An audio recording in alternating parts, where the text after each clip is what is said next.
tentang scrapbook kami yang berjudul tentang kemasan berdasarkan tingkat kesiapan pakai. Oh. Sini di sini ada nama-nama anggota kelompok, yaitu dari yang pertama Asya Rahmalihawa, Nurlisan Jumair, Muhammad Al Nurmata, Rian Sulaiman, Fatmawati Karu, Zaskia Buka.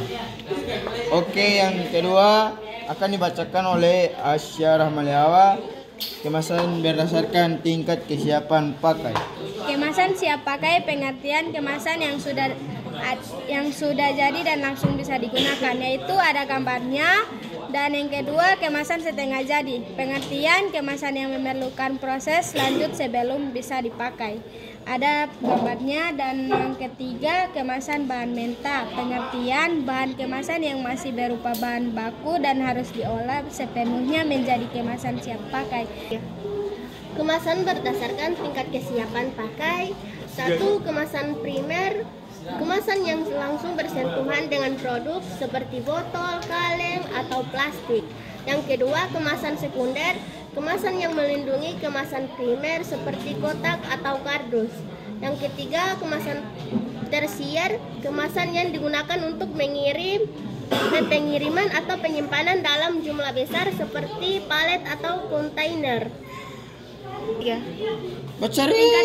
Tingkat kesiapan pakai. Yang pertama, ready to use, siap atau siap pakai, kemasan yang sudah siap digunakan oleh konsumen seperti makanan siap saji atau minuman dalam botol.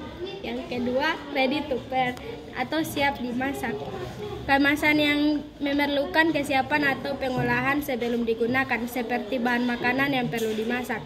Yang ketiga, ready to assemble, yang siap dirangkai, kemasan yang memerlukan perakitan atau perangkaian sebelum digunakan seperti produk furnitur atau mainan. Kelebihan dan kekurangan.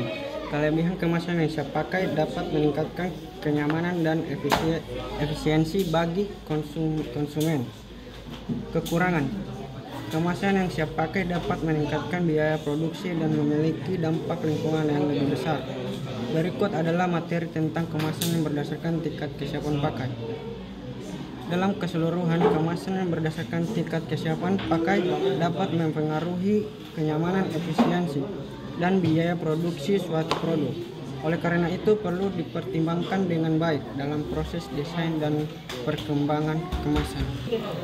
Jadi, kesimpulannya, semakin tinggi tingkat kemasan primer, sekunder, tersier, maka semakin rendah tingkat kesiapan pakai langsung konsumen, tetapi semakin besar fungsi perlindungan, penyimpangan, dan distribusinya.